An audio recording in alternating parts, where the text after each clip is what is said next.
ನಮಸ್ಕಾರ ವೀಕ್ಷಕರೇ.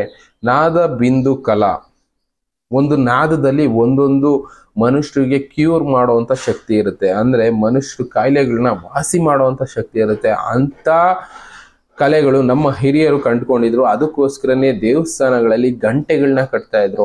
ಆ ಗಂಟೆಗಳ ಶಬ್ದ ಕಿವಿಗೆ ಹೋಗ್ತಾ ಇದ್ದಂಗೆ ಮೈಂಡ್ ಒಂಥರ ವೈಬ್ರೇಷನ್ ಶುರು ಆಗುತ್ತೆ. ಓಂಕಾರ ನಾದದಿಂದ ಬಾಡಿನಲ್ಲಿ ಏನೋ ಒಂದು ಶಕ್ತಿ ಬಂದಂಗಾಗುತ್ತೆ. ಪಾಸಿಟಿವಿಟಿ ಅನ್ನೋದು ದೇಹಕ್ಕೆ ಸಿಗುತ್ತೆ. ಅಂಥದ್ದನ್ನ ನಮ್ಮ ಹಿರಿಯರು ಕಂಡುಕೊಂಡಿದ್ರು. ಅದಕ್ಕೋಸ್ಕರನೇ ದೇವಸ್ಥಾನಗಳಲ್ಲಿ ಗಂಟೆ ಆಗ್ಬೋದು, ಜಾಗಟೆ ಆಗ್ಬೋದು, ಇನ್ನ ಬೇರೆ ಬೇರೆ ರೀತಿ ಇನ್ಸ್ಟ್ರೂಮೆಂಟ್ಗಳನ್ನ ಬಳಸ್ತಾ ಇದ್ರು. ಇದರಿಂದ ದೇವಸ್ಥಾನಕ್ಕೆ ಹೋದಾಗ ಒಂದು ಮನಸ್ಸಿಗೆ ರಿಲ್ಯಾಕ್ಸೇಷನ್ ಅನ್ನೋದು ಸಿಗ್ತಾ ಇತ್ತು. ಈಗಲೂ ಕೂಡ ಅಂಥದ್ದೇ ಪದ್ಧತಿಗಳನ್ನ ಕೆಲವೊಂದು ಕಡೆ ಬಳಸ್ತಾ ಇದ್ದಾರೆ. ಅದಕ್ಕೋಸ್ಕರ ನಮ್ಮ ದೇವಸ್ಥಾನಗಳಿಗೆ ಅಷ್ಟೊಂದು ಇಂಪಾರ್ಟೆನ್ಸ್ ಕೊಡ್ತಾ ಇದ್ರು. ಇಲ್ಲಿ ಒಂದು ವಿಡಿಯೋದಲ್ಲಿ ತೋರಿಸ್ತಾ ಇದ್ದೀನಿ. ಈ ವಿಡಿಯೋದಲ್ಲಿ ಏನಂದ್ರೆ ಈ ಟೆಕ್ನಾಲಜಿನ ಯೂಸ್ ಮಾಡಿಕೊಂಡು ಕೆಲವೊಂದು ಬಾಡಿನಲ್ಲಿರುವಂತ ನರ್ವ್ಸ್ ನ ಆಕ್ಟಿವೇಟ್ ಮಾಡೋದು, ಬೇರೆ ಬೇರೆ ರೀತಿ ಕಾಯಿಲೆಗಳಿಗೆ ಸೌಂಡ್ ಟೆಕ್ನಾಲಜಿನ ಬಳಸ್ಕೊಂಡು ಕಾಯಿಲೆಗಳನ್ನ ವಾಸಿ ಮಾಡುವಂತ ಪದ್ಧತಿಗಳನ್ನ ಕಂಡುಕೊಂಡಿದ್ದಾರೆ. ಅದರಲ್ಲಿ ನೀವು ನೋಡ್ಬೋದು ಇಲ್ಲಿ ಯಾವ ರೀತಿ ವಾಸಿ ಮಾಡೋದಕ್ಕೆ ಪ್ರಯತ್ನ ಮಾಡ್ತಾರೆ. ಅದನ್ನ ಇವರು ಸೌಂಡ್ ಹೀಲಿಂಗ್ ಪ್ರಾಕ್ಟೀಸ್ ಅಂತ ಕರೆದು ಕೆಲವೊಂದು ದೇವಸ್ಥಾನಗಳಲ್ಲಿ ಶುರು ಮಾಡಿದ್ದಾರೆ. ಅದ್ರ ಜೊತೆಗೆ ನನಗೆ ಗೊತ್ತಿರೋ ಹಾಗೆ ನಿಮಾನ್ಸ್ ಅಲ್ಲಿ ಒಂದು ಕಡೆ ಈ ಸೌಂಡ್ ಹೀಲಿಂಗ್ ಟೆಕ್ನಾಲಜಿನ ಬಳಸೋದಕ್ಕೆ ಟ್ರೈ ಮಾಡ್ತಾ ಇದ್ದಾರೆ ಅಂತ ಗೊತ್ತಾಯ್ತು. ಇನ್ನ ಪ್ರೆಸೆಂಟ್ ಆಗಿ ಎಕ್ಸಾಕ್ಟ್ ಆಗಿ ಇನ್ಫಾರ್ಮೇಶನ್ ಸಿಗದೆ ಇದ್ರು ನಮಗ್ ಗೊತ್ತಿರೋ ಹಿಂಗೆ ಕಾಲೇಜಲ್ಲಿ ಓದುವಾಗ ಒಂದು ಯು ಶೇಪ್ ಅಲ್ಲಿ ಮ್ಯಾಗ್ನೆಟ್ಸ್ ನ ವೈಬ್ರೇಟರ್ಸ್ ನ ಯೂಸ್ ಮಾಡ್ತಿದ್ವಿ. ಅದು ಏನಂದ್ರೆ ಒಂದಕ್ಕೊಂದು ಈ ತರ ಸೌಂಡ್ ಟಚ್ ಮಾಡ್ತಾ ಇದ್ದಂಗೆ ಒಂದು ಸೌಂಡ್ ಬರೋದು, ವೈಬ್ರೇಷನ್ ಆಗೋದು. ಆ ವೈಬ್ರೇಷನ್ ಇಂದ ಮೈಂಡ್ ಅಲ್ಲಿರುವಂತ ಕೆಲವೊಂದು ನರ್ವ್ಸ್ ಆಕ್ಟಿವೇಟ್ ಆಗುತ್ತೆ. ಬಾಡಿಗೆ ಟಚ್ ಮಾಡಿದ್ರೆ ಬಾಡಿನಲ್ಲಿರುವಂತ ಕೆಲವೊಂದು ನರ್ವ್ಸ್ ಆಕ್ಟಿವೇಶನ್ ಆಗುತ್ತೆ. ಪಾಸಿಟಿವಿಟಿ ಅನ್ನೋದು ಬಾಡಿಗೆ ಬಂದ್ಬಿಡುತ್ತೆ. ಅಂತ ಟೆಕ್ನಾಲಜಿನ ಬಳಸ್ತಾ ಇದ್ದಾರೆ. ಈಗ ಕೂಡ ಅದನ್ನೇ ಹೇಳ್ತಾ ಇರೋದು. ಹಿಂದಿನವರು ಬಿಟ್ಟೋಗಿದ್ದನ್ನ ಮುಂದೆ ಫಾಲೋ ಮಾಡ್ಬೇಕಾಗಿ ಬರುತ್ತೆ ಅಂತಾರಲ್ಲ, ಅದನ್ನೇ ಇವ್ರು ಬಳಸ್ತಾ ಇದ್ದಾರೆ. ಈ ವಿಡಿಯೋ ನೋಡಿ.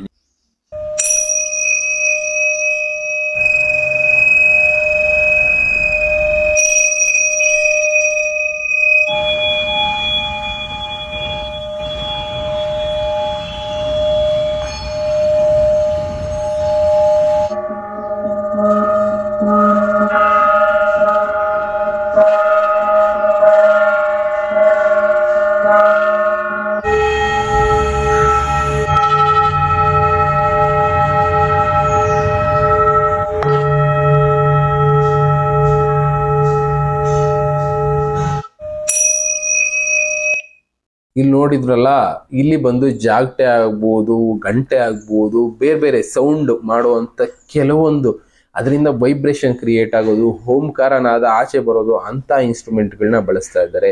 ಅದಕ್ಕೋಸ್ಕರನೇ ನಾವು ಹೇಳೋದು, ದೇವಸ್ಥಾನಗಳಿಗೆ ಹೋಗೋದ್ರಿಂದ ಕೆಲವೊಂದು ವೈಬ್ರೇಷನ್ಸು ಬಾಡಿಗೆ ಸಿಗುತ್ತೆ, ಕೆಲವೊಂದು ಕಾಯಿಲೆಗಳು ವಾಸಿ ಆಗುತ್ತೆ. ಈಗ ದೇವ್ರನ್ನ ನಂಬಿ ಯಾವ ರೀತಿ ಜನ ಹೋಗ್ತಾರೆ ದೇವಸ್ಥಾನಗಳಿಗೆ, ಕೆಲವೊಂದು ದೇವಸ್ಥಾನಗಳಲ್ಲಿ ದುಡ್ಡು ಮಾಡೋದೇ ಹೆಚ್ಚು ಅನ್ಕೊಂಡ್ಬಿಟ್ಟಿದ್ದಾರೆ.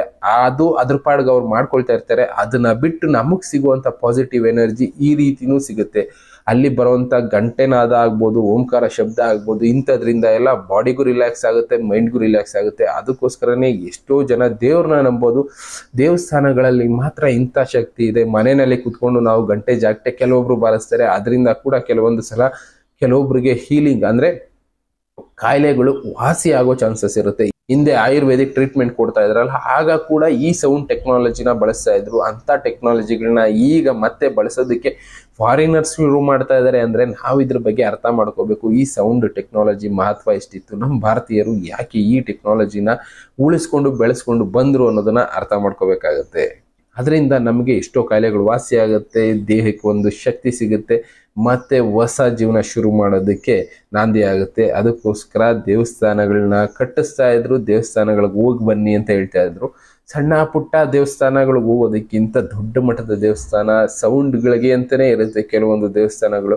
ಅಂತ ದೇವಸ್ಥಾನಗಳಿಗೆ ವಿಸಿಟ್ ಮಾಡೋದ್ರಿಂದ ಮೈಂಡು ಬಾಡಿ ಎರಡಕ್ಕೂ ರಿಲ್ಯಾಕ್ಸೇಷನ್ ಸಿಗುತ್ತೆ. ಆದಷ್ಟು ದೇವಸ್ಥಾನಗಳಿಗೆ ವಿಸಿಟ್ ಮಾಡಿ. ಅದು ಪೂಜೆ ಟೈಮಲ್ಲಿ ವಿಸಿಟ್ ಮಾಡಿ.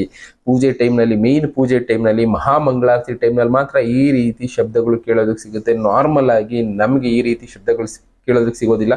ಖಾಲಿಯಾಗಿದ್ದಾಗ ಹೋದ್ರೆ ಅಂತ ಪವರು, ಅಂತ ಹೀಲಿಂಗ್ ಪವರ್ ಬಾಡಿಗೆ ಬರುತ್ತೋ ಇಲ್ವೋ, ಬಟ್ ನಾವು ಮಹಾಮಂಗಳಾರತಿ ಟೈಮ್ಗೆ ಹೋಗೋದ್ರಿಂದ ನಮಗೆ ಸ್ವಲ್ಪನಾದ್ರೂ ಮೈಂಡ್ ರಿಫ್ರೆಶ್ ಆಗುತ್ತೆ, ಬಾಡಿಗೆ ಎನರ್ಜಿ ಅನ್ನೋ ಸಿಗುತ್ತೆ.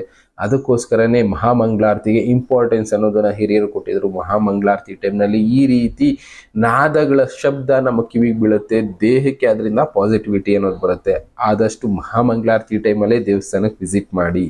Thank you. ಮತ್ತೆ ಸಿಗೋಣ. Good bye.